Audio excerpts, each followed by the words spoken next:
Graça e paz, irmãos, bem-vindos à nossa série, ao nosso estudo sobre o livro de Apocalipse, essa carta, essa epístola, essa profecia que nos encoraja tanto e que nos mostra o desfecho do grande Senhor, do nosso Cristo triunfando. Afinal de contas, Apocalipse não é para nos botar medo, é para nos trazer esperança do Cristo que triunfa sobre os cosmos, sobre a natureza, sobre os seus inimigos e que também protege o seu povo, que glorifica a sua igreja e que no final vence derradeiramente Satanás e todos os demônios. Glória a Deus por esse livro. Vamos lá? Hoje nós vamos falar sobre as duas testemunhas. Você já parou para pensar que nesse período, onde as trombetas estão soando, o juízo de Deus vindo sobre a terra, Deus reserva nesse momento para que as duas testemunhas possam profetizar esse segundo interlúdio que nós temos, que começa no capítulo 10 e vai terminar no 11, aonde Deus traz bênção como a visão do livro, que no começo ele é amargo, mas depois é doce, a medição do templo e agora as duas testemunhas. Bom, para isso nós vamos recorrer ao texto de Apocalipse, capítulo 11, versículo 3 ao 13, que vai nos ajudar na nossa compreensão. Quando a gente abre a nossa Bíblia, vamos lá para o texto. 11, verso 3 ao 13, diz assim: darei autoridade às minhas duas testemunhas para que profetizem durante 1260 dias, 3 anos e meio, 42 meses, vestidas de pano de saco. São estas, olha que interessante esse detalhe, as duas oliveiras e os dois candelabros que estão em pé diante do Senhor da terra. Se alguém pretende causar-lhes dano, da boca dessas testemunhas sai fogo e devora os inimigos. Sim, se alguém pretende causar-lhes dano, certamente deve morrer. Elas têm autoridade para fechar o céu, para que não chova durante os dias em que profetizarem. Tem autoridade também sobre as águas para transformá-las em sangue, bem como para ferir a terra com todo tipo de flagelos ou de pragas, tantas vezes quanto quiserem. Quando tiverem então concluído o testemunho que devem dar, a besta que surge do abismo fará guerra contra elas. A besta vencerá e as matará, as testemunhas. E os seus cadáveres ficarão estirados na praça da grande cidade, que espiritualmente se chama Sodoma e Egito, onde também o seu Senhor foi crucificado. Então muito dentre os povos, tribos, línguas e nações contemplarão os cadáveres das duas testemunhas por 3 dias e meio, e não permitirão que esses cadáveres sejam sepultados. Os que habitam sobre a terra se alegrarão por causa da morte dessas duas testemunhas. Realizarão festas e enviarão presentes uns aos outros, porque esses dois profetas atormentaram os que moram sobre a terra. Mas depois dos 3 dias e meio, entrou neles um espírito de vida vindo da parte de Deus, e eles se ergueram sobre os pés, e aqueles que os viram ficaram com muito medo. E as duas testemunhas ouviram uma voz forte vinda do céu, dizendo-lhes: subam para cá. E subiram ao céu numa nuvem, e os seus inimigos as contemplaram. Naquela hora houve um grande terremoto, e ruiu a 10ª parte da cidade. Nesse terremoto morreram 7.000 pessoas. As outras pessoas ficaram aterrorizadas e deram glória ao Deus dos céus. Muito bem. Alguns elementos interessantes nesse texto, há muitas explicações, há muitas linhas. Nós estamos trabalhando, queridos, com uma abordagem que vai trabalhar onde o texto precisa fazer sentido para os leitores originais, para toda a igreja ao longo da história e para nós, porque a Bíblia não é de particular interpretação. Ela serviu para os nossos leitores originais, ela serviu para toda a história da igreja, ela serve para nós e também para os últimos acontecimentos onde ela toma a sua proporção. Você percebe que tem algumas coisas aqui, são duas testemunhas profetizando no período de 3 anos e meio, são testemunhas que recebem poder, interessante, foi-lhes dado. Essa palavra é muito interessante aqui. E também você percebe que eles vão operar, depois no final, ao concluírem seu testemunho, eles serão mortos, isso será visível para todas as nações, tribos e línguas. O mundo vai presenciar este ato. mas que depois de fazerem festa, enfim, essa lei de talião, de recompensa, de retribuição, afinal de contas agora a gente está livre da pregação e daquilo que essas testemunhas traziam e operavam. Após os 3 dias e meio elas ressuscitam à vista de todos, a vida volta neles.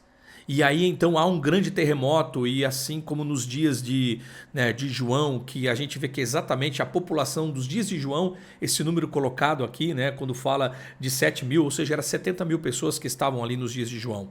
Então a gente percebe que é 10ª parte ali, eles se arrependem. É o único texto do juízo onde eles se arrependem, onde eles glorificam, porque essa palavra deram glória a Deus do céu sempre está ligada ao arrependimento. Se é por medo ou por convencimento, nós não temos como saber agora, mais à frente podemos pensar nisso, tá bom? Bom, então diante disso eu quero começar pensando com vocês aqui já no nosso slide. A gente vai para os slides para poder otimizar e ajudar a compreensão dos irmãos. Nosso segundo slide, a gente vai ter um resumo aqui do que nós estudamos. No capítulo 10, 1 a 11, a gente viu esse livro amargo e doce, que vai falar de que a igreja sofre, mas triunfa. Isso é importante, mesmo em meio ao sofrimento, triunfa. No 11, 1 ao 2, o templo medido, aquilo que Deus mede, ele requer e ele domina. Aquilo que ele mede, ele protege. Aquilo que ele mede, ele guarda. Nesse aspecto de que nós agora somos o templo, nós somos as pedras vivas, ele mede o lado interno, o que é imaterial, o Senhor protege e guarda a nossa alma, o nosso espírito, a nossa salvação, a nossa comunhão, a nossa paz. Tudo isso está garantido e preservado, ninguém pode tocar. O lado externo, o nosso material agora, o visível, ele vai estar exposto, ou seja, pode haver perseguição, pode haver feridas, etc. Porque afinal de contas, o nosso próprio Cristo, ele não foi poupado, Deus não poupou nem ao seu próprio filho, e ao longo da história da igreja, o seu povo não foi poupado de sofrimentos e dores. Muito pelo contrário, em meio ao sofrimento e às dores, o Senhor se revela a eles, E agora do 3 ao 13 nós temos então o mistério de 3 anos e meio aí no palco de Jerusalém, as 2 testemunhas. Assim como o pátio, terminamos o verso 3, dizendo que foi dado, o verso 2 dizendo, foi dado aos gentios. Mas agora nós também encontramos no verso 4 que o poder foi dado às testemunhas. E isso é muito interessante para nós, é esse passivo divino que se repete muito. Foi concedido, foi permitido, foi lhes dado. E isso é maravilhoso porque fala de um controle absoluto de Deus que talvez passa despercebido ao lermos Apocalipse. Foi lhes dado, foi concedido, foi permitido. Tá, por quem? Essa é a grande pergunta. É claro, foi permitido pelo nosso próprio Deus. Deus permitiu. Então você não pode perder de vista de que Deus está no controle. E mais uma vez Deus está mostrando que ainda que ele garante o que ele mediu, ele requereu, a ideia de posse, a ideia de pertencimento, o lado externo está exposto. Mas ao mesmo tempo que está exposto ao sofrimento, Deus está dizendo, eu estou dando poder a minhas 2 testemunhas, para que durante esses 3 anos e meio profetizem, façam milagres, prodígios, operem maravilhas. E aí a gente agora pode pensar um pouco aqui essa matriz, no próximo slide aqui, da identidade. Quem são as 2 testemunhas? Afinal de contas, eu cresci ouvindo que era Enoque e Elias, porque eles não morreram no Velho Testamento e eles teriam que morrer, porque o homem está destinado a morrer uma vez e depois o juízo. Então eu cresci ouvindo que deveria ser eles. Mas quando você começa a pensar no quadro, isso nos leva a pensar um pouco, porque tem algumas dicas aqui muito interessantes. Bom, as figuras históricas dizem que poderia ser Enoque, Elias, Moisés e Elias, outros, Pedro e Paulo, dada a sua proporção, alguns dos pais da igreja, como Irineu, como Clemente, como Policarpo também, Policarpo e Irineu principalmente, alguns diziam. Mas enfim, alguns dizem que é o símbolo da igreja, apenas uma representação corporativa, porque temos elementos para isso também aqui no texto. Outros dizem que são apenas somente 2 profetas literais que virão, moldados assim como João Batista veio carregando uma identidade muito parecida com Elias, com essas 2 testemunhas viria da mesma forma. Mas qual é a posição que nós estamos adotando? É uma posição mista. por conta de... Eu entendo que representa muito a igreja, mas não dá para nós apenas falar que é somente a igreja, porque nós encontraríamos um problema e um desdobramento no final, porque teríamos que apontar como sendo o arrebatamento da igreja, a parousia. E o texto não quer dizer isso para nós. Ele quer mostrar um arquétipo da parousia, um arquétipo do arrebatamento, um modelo de como vai ser para os servos de Deus. Então a nossa posição ela é mista. É indivíduos reais, são duas pessoas literalmente, não dá para dizer por conta disso, mas muito mais do que isso, o texto começa apontando para a própria igreja, o testemunho dela, né? Então a gente indo, olhando aqui, né? Aí eu queria chamar sua atenção, voltando aqui para mim, ó. Olha só, nós, olhando para toda a Bíblia, por que duas testemunhas? Porque a gente vai precisar recorrer a alguns textos bíblicos, recorrer a algumas passagens. Lembra que Deus disse lá em Deuteronômio, ele vai dizer que por meio do depoimento de 2 ou 3 testemunhas haveria uma exigência jurídica? Deuteronômio 17:6, né? A gente encontra isso. Lá em Mateus capítulo 18, 16, Jesus vai dizer, ao aplicar a lei e a disciplina da igreja, ele vai dizer também o seguinte, que corrija seu irmão, se ele não aceitar, chame 2 ou 3 testemunhas para que pelo depoimento de 2 ou 3 testemunhas possa ser corrigido. Se ele não aceitar, então comunique a igreja e considere-o como gentil e publicano. Também nós vamos ver que Paulo escreve nas cartas pastorais, é isso mesmo, para Timóteo, 1 Timóteo 5,19, dizendo: não aceites acusação contra um presbítero, se não for com 2 ou 3 testemunhas. O próprio Jesus, em João 8, 17, vai dizer que ele e o Pai, que o Espírito e o Pai testificam dele, que há 2 testemunhas, ele também não foge desse crivo. E novamente, aqui então, no Apocalipse, nós temos exatamente esse quadro, né, de que a declaração da palavra de salvação e de juízo, ela existe 2 testemunhas. E é interessante porque os números aqui não é apenas uma simbologia vazia, é uma necessidade jurídica que nós estamos vendo. Nesse próximo slide aqui, ó, fica bem claro para você, nessa matemática da justiça, esse princípio forense dos dois aqui. Deus nunca emite um juízo final sem antes apresentar um testemunho adequado, irrefutável e legalmente válido, né? O ministério delas é estritamente forense, elas comprovam a culpa do mundo diante do tribunal divino. As 2 testemunhas estão sendo acusadas diante do tribunal de Deus e tem 2 testemunhas ali fazendo o seu papel que foi feito ao longo de toda a história. E agora então, algo acontece, eu queria chamar sua atenção aqui para mim, ó. Olha que interessante isso. No versículo 4 nós lemos que são essas minhas 2 oliveiras e os meus 2 candelabros. Interessante porque esses 2 modelos aqui, a gente vai poder aprofundar um pouquinho mais aqui, eles apontam 2 oliveiras, meus 2 candelabros. Lá em Apocalipse, no comecinho, do 1 ao 3, fala sobre as igrejas. 2 igrejas que não tiveram repreensão, Esmirna e Filadélfia. Igrejas que não tiveram repreensão, igrejas fiéis. Candelabro, para nós aqui fica claro que aqui em Apocalipse eles recebem o peso de ser simbolizado pela própria igreja. Como também nós vemos que isso texto é tirado lá de Zacarias 4, né? Que é tirado de lá, falando que é cheio de azeite, que é a igreja, que é o povo de Deus. As 2 oliveiras. 2 oliveiras são símbolos usados em Romanos 11, quando Paulo está dizendo: olha, vocês que eram oliveira brava foram enxertados na oliveira verdadeira, e aqueles que eram da oliveira foram cortados pela sua rebeldia, mas se eles se arrependerem, e há uma promessa de que essa oliveira natural seja novamente reenxertada, e quanto a nós, não é para ser orgulhoso, porque se a gente for, a gente será cortado também. O que ele está falando? De judeus e de gentios. Judeus que eram originalmente o povo da escolha, que foram cortados pela sua rebeldia, mas nós que éramos gentios, oliveira brava, fomos enxertados em Cristo, e que devemos ser humildes e continuar fazendo o nosso papel de proclamar, de testemunhar, e que os judeus se converteriam e que haveria uma salvação até de um número expressivo de judeus nos últimos dias para serem recolocados. Então, quem são as 2 testemunhas? Judeus convertidos e gentios convertidos a Cristo. De 2 povos, Deus fez um.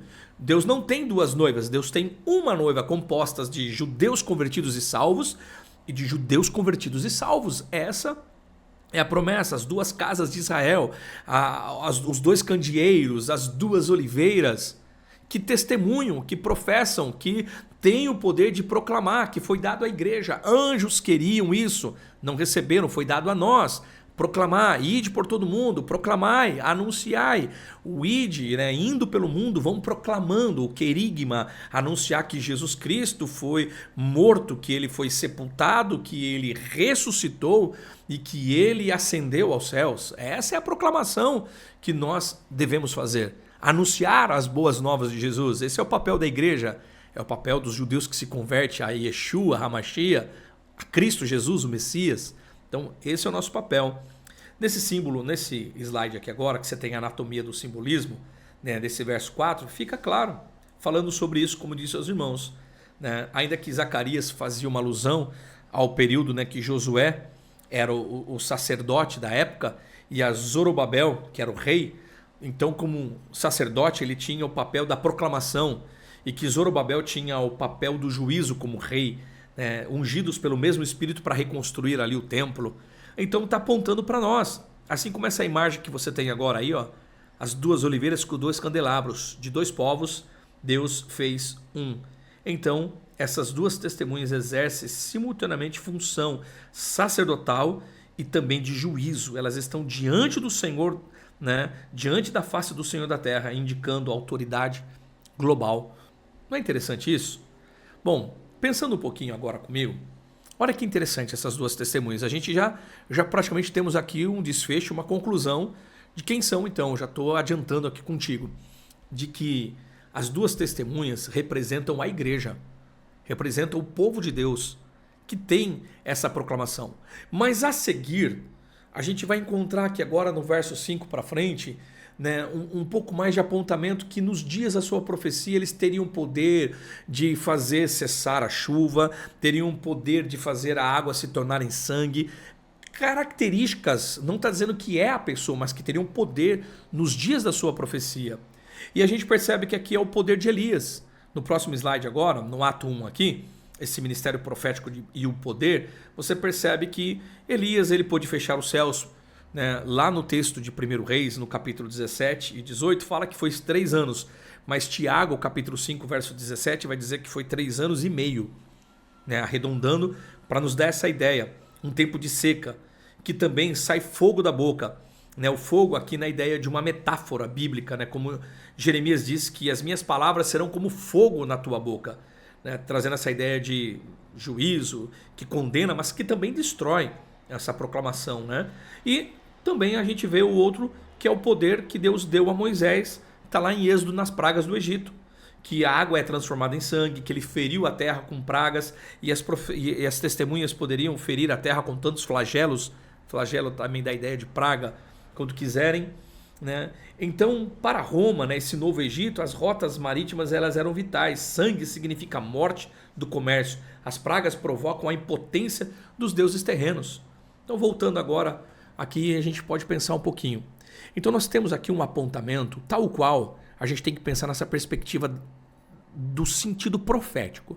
Assim como João Batista veio, o Elias que havia de vir, não é uma reencarnação. Nunca foi, mas fala de um espírito profético porque Elias, inclusive aparece conversando com Jesus na onde? Na transfiguração, lembra-se disso em Mateus, quando Jesus está conversando com Moisés e Elias, naquele momento que ele é levado a um estado de glória, que Pedro, Tiago e João estão presenciando aquilo, porque Elias representa algo e Moisés também representa. Todo o Velho Testamento está representado nessas duas figuras, elas são centrais. Moisés representa a lei, que é os primeiros 5 livros da Bíblia, representado na ordenança, na instituição, na origem, nos conceitos, na base daquilo que Deus estabeleceu para o seu povo. Elias representa os profetas, todos os profetas que vão vir, que são usados para declarar, para julgar o seu povo, para trazer realmente a comunicação de Deus para o seu povo, ouvir a voz de Deus, o que Deus chamando a atenção desse povo, entende? Então assim, essa mesma unção, esse mesmo poder estará sobre a igreja nesse período final, estará sobre o povo de Deus também. Mas nós também entendemos que há duas manifestações. Se é apenas duas pessoas, se é um grupo de pessoas, nós não sabemos. O texto nos oferece, e os bons comentaristas sérios desse assunto entendem que está falando de duas pessoas que serão revestidas de autoridade em Jerusalém nos últimos dias para profetizar durante esse período chamado tribulação, que eles vão estar pregando, vão estar agindo, vestindo-os de pano de saco. A ideia aqui é trazer a ideia de lamento pelo pecado, um chamado ao arrependimento. Então esse interlúdio, essa pausa entre a sexta e a sétima trombeta, ela nada mais é do que Deus chamando o povo ao arrependimento. É Deus chamando as pessoas, se arrependam, se volte, porque essa é a mensagem. Jesus começou a sua pregação em Mateus, capítulo 4, versículo acho que 16 ou 17, dizendo: arrependei-vos porque é chegado o reino dos céus. Então isso é muito interessante para nós. No próximo slide agora, no ato 2, esse momento que vai lá para o verso 7, de permissão. Essa besta que surge do abismo, o pequeno chifre de Daniel 7, falando de um líder, que ocorre o levantamento dele após a permissão, quando as testemunhas concluírem o seu testemunho. Percebe isso? Elas não acontecem antes. Deus preserva antes. Esse líder vai se levantar. Esse líder, essa besta aponta para um líder, um tipo de líder político que vai vir, que vem do abismo, usado pelo capeta, assim como Jesus, usado, cheio do Espírito Santo, podia fazer milagres. Esse líder que vem do abismo, usado pelo inimigo, a fim de reger nações, a fim de um grito de conquista, de querer dominar, ele veio e foi permitido que ele tivesse autoridade. Interessante que as testemunhas, elas não morrem porque o inimigo é mais forte, mas porque a vontade de Deus para o ministério delas foi consumada. Não é maravilhoso isso? Pensa comigo. É isso que a gente precisa, ter essa consciência. Nenhum inimigo tem poder sobre os servos de Deus antes de que chegue a hora determinada. Olha só, presta atenção, olha aqui para mim. Eu quero chamar a sua atenção para isso. Lembra de Jesus falando assim? Ninguém pode tirar minha vida, ninguém tem poder, ninguém pode tocar, eu mesmo a dou.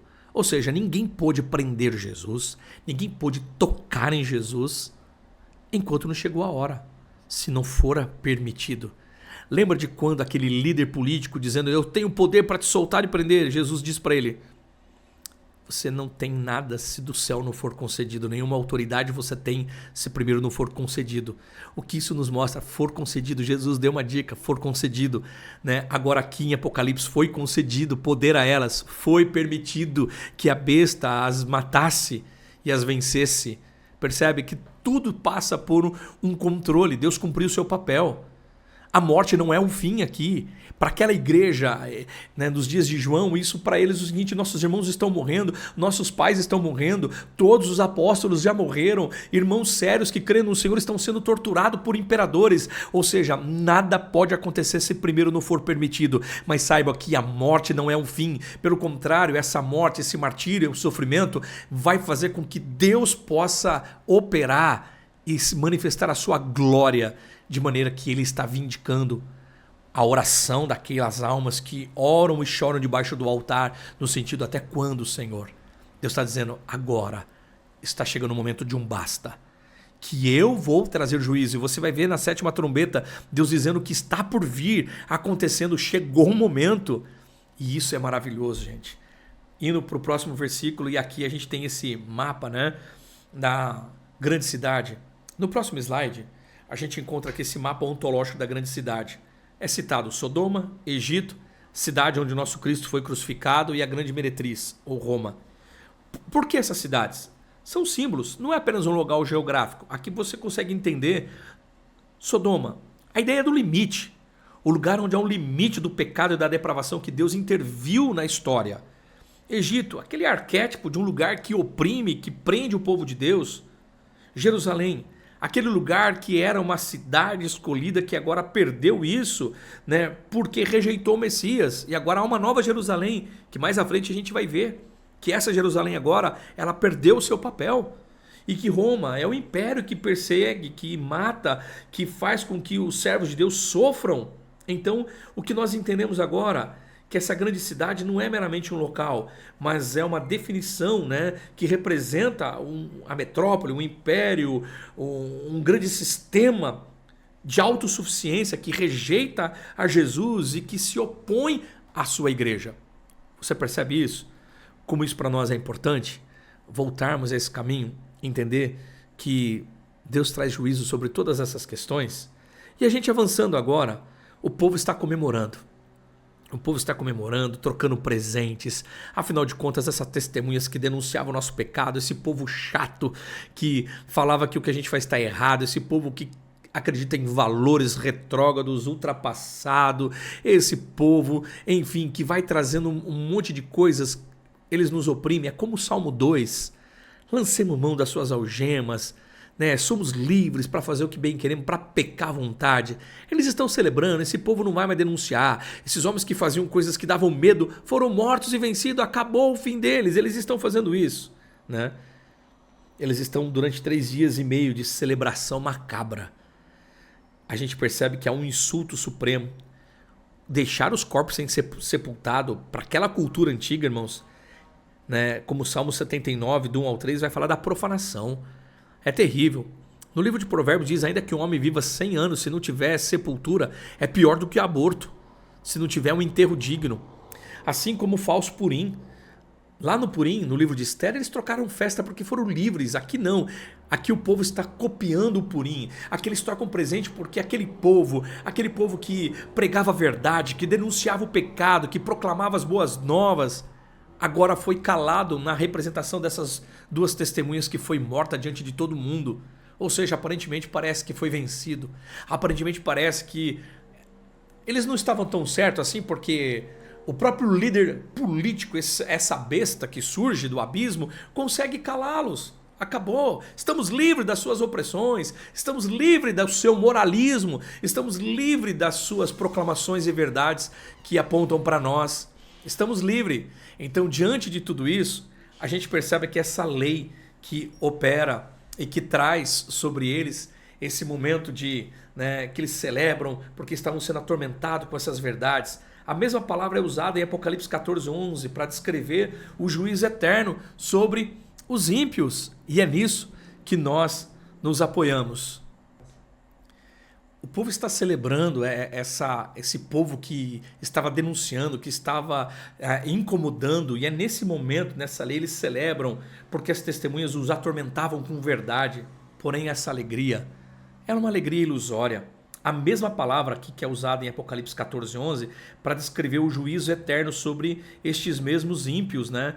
Então você percebe que quando eles estão celebrando, nós entramos agora para o próximo slide, nesse ato 3, que é maravilhoso, que remete um sopro de vida entra neles. É a visão de Ezequiel, lá do livro de Ezequiel 37, né? Que voltou, estavam mortos e agora o espírito de vida vindo da parte de Deus os levantou e diante de todos, e isso trouxe um terror que inverteu aquele momento de alegria, ele se transforma num terror, o povo fica apavorado, o poder de Deus aqui se prova inextinguível, ou seja, nem a morte pôde vencer. Aí, claro que nesse momento aqui há arrependimento, há pessoas que deram glória a Deus.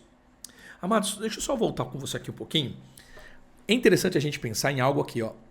Algo interessante, porque o livro de Ezequiel deixa claro que houve vida e que muitas pessoas dizem que essa vida das testemunhas voltar apontam apenas 14 de maio de 1948 como uma verdade. Mas deixa eu falar para você. A gente percebe que não é só isso. Por quê?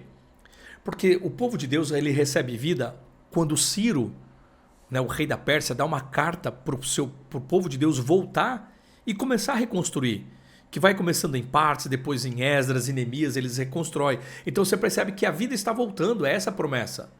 E que ela também acontece parcialmente, realmente em 14 de maio de 1948. Mas a profecia que a gente encontra, embora ela seja parcial, que a gente vai ver em Romanos 11, é de que todo Israel volta a crer. Então existe ainda um desdobramento para o futuro, para que o povo de Israel, para que o povo, a nação que foi a nação eleita, se converta ao Senhor. Então ela ainda tem desdobramentos mais para frente, tá bom? Então ela não é finalizada em 1948. ela tem, né, o que a gente pode dizer assim, um momento parcial, um momento onde ela cresce, onde realmente as nações, os judeus se voltam e passam a ser uma nação depois de quase 2000 anos espalhados pelo mundo, né? Então, olha que interessante isso. Agora voltam a ser, mas ainda tem que ter um cumprimento, que é a conversão deles em massa mais à frente, tá bom? Então a gente entende isso. Mas é interessante esse poder de Deus que vem enquanto eles estão declarando. Então, agora no verso 12, no próximo slide, aqui fala da ascensão e essa teologia, né, da própria nuvem, que você percebe que lá em Atos capítulo 1, versículo 9, que diz que Jesus sobe numa nuvem, falando também o seguinte, dessa presença de Deus, esse prenúncio do retorno em Apocalipse que virá sobre as nuvens, que também ali, é por isso que eu digo, ó, volta aqui para mim um pouquinho, que interessante isso aqui. Há um arquétipo, há um desenho do próprio arrebatamento mostrando que para as testemunhas que forem fiéis, para aqueles que continuarem testemunhando sobre Cristo, ainda que o seu corpo seja exposto, ainda que haja morte, mas assim como Jesus subiu aos céus e venceu a morte, depois de 3 dias subiu numa nuvem, as testemunhas também serão levadas numa nuvem para dizer: a parousia, a volta de Jesus não é utopia, não é. Tem líderes brasileiros dizendo que o arrebatamento é utopia. Não, não é. É uma miragem que nunca vai acontecer. Não é verdade. Jesus virá. Assim como essas duas testemunhas, apontando ainda o que virá pela frente, do tipo, persevere, continue firme, porque o poder de Deus vai além do poder. A besta não tem poder, ela não é detentora do poder. Pelo contrário, essa nuvem aqui evoca, né, essa presença de Deus, esse prenúncio do que está por vir. E aqui nós vamos caminhando para o final. Há um terremoto no próximo slide. E o juízo calculado. 10% da cidade cai. É o número de pessoas nos dias de João. 70 mil pessoas, que é o que tinha na cidade. Dizendo o seguinte, que partes, né? A ideia aqui é que é uma porcentagem da cidade cai, se arrepende, se volta. Seguindo então aqui, a gente vê que ensino que a gente tem aqui sobre o juízo. É que seguindo o princípio dos selos e trombetas, a destruição ela é intencionalmente restrita a uma pequena parte, não é toda ainda, provocando o quê? Esse juízo, chamando as pessoas para se arrepender, para poder ter um despertamento. É esse o chamado. Avançando agora, né, qual que é o veredito? E aí, arrependimento ou medo? Será que eles tiveram uma reverência forçada ou se arrependeram verdadeiramente? O que nos parece, por a expressão aqui de dar glória a Deus, que é usada aqui, a mesma no capítulo 14, 7. É um convite explícito à salvação. Então eles adoram Deus do céu, em vez de blasfemar, eles reconhecem o Senhor. O peso indica que o arrependimento foi genuíno, essa é a única cena. Tá? Voltando aqui para mim, pensa comigo, esse é o único momento que este povo se arrepende. Esse é o único momento que esse povo se volta para Deus. Esse é o único momento que esse povo, em todos os flagelos que nós temos, trombetas e taças, só aqui que você vê um povo se voltando para Deus. Bom, nós percebemos aqui essa tapeçaria, né, do Antigo Testamento acontecendo. A gente olhando aqui nesse próximo slide, dê uma olhadinha. Se você depois tiver alguma dúvida, eu não vou comentá-los, porque a gente já tem falado, mas dê uma pausa aí nessa imagem e dê uma olhadinha para você ver, se você quiser depois conferir, tá? Aí você consegue ver nesse slide exatamente que João está encharcado, embebido dos textos do Velho Testamento e da Palavra de Deus para poder trazer esse final. Bom, avançando para as conclusões então agora, no último slide nosso. Como que a gente pode perceber? Qual a conclusão que a gente tem para nós? O que isso fala para nós hoje? Que é a nossa vocação, testemunhar, independente de qualquer coisa. Testemunhe, fale de Cristo, proclame. Isso não é um convite passivo, não. Isso é para nós. A igreja ela traz tormento sobre o povo. Não é à toa que algumas ideologias hoje odeiam tanto os cristãos.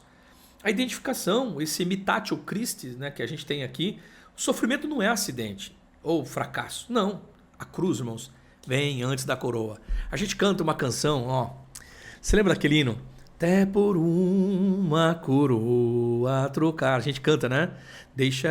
Levarei eu também minha cruz, até por uma coroa a trocar. Olha que interessante. A gente leva a cruz e troca por uma coroa. Essa é a mensagem do Evangelho. Sofremos perseguições, sofremos rejeições, cancelamento. Irmãos estão sofrendo. A igreja, existe 380 milhões de pessoas agora sofrendo perseguições no mundo.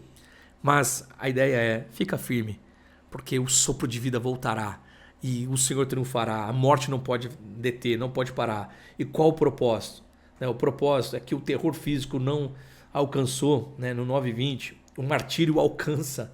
O sangue derramado, irmãos, é semente, aquilo que o terror, mesmo com trombetas, como a gente viu no capítulo 9, versículo 20, as perseguições, os piores demônios, o povo não se arrepende, mas o martírio, o testemunho dos crentes alcançou.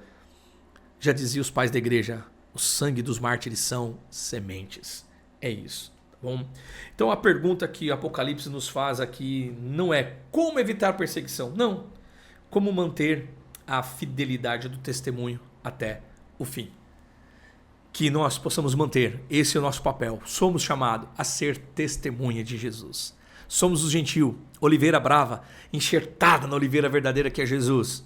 E os judeus que crerem também são reenxertados, para que ambos testemunhemos. E nos últimos dias, a igreja vai continuar testemunhando e Deus vai levantar homens ungidos, separados com poder e autoridade para testemunhar. E isso será um arquétipo daquilo que ainda está por vir. Deus nos abençoe em Cristo Jesus.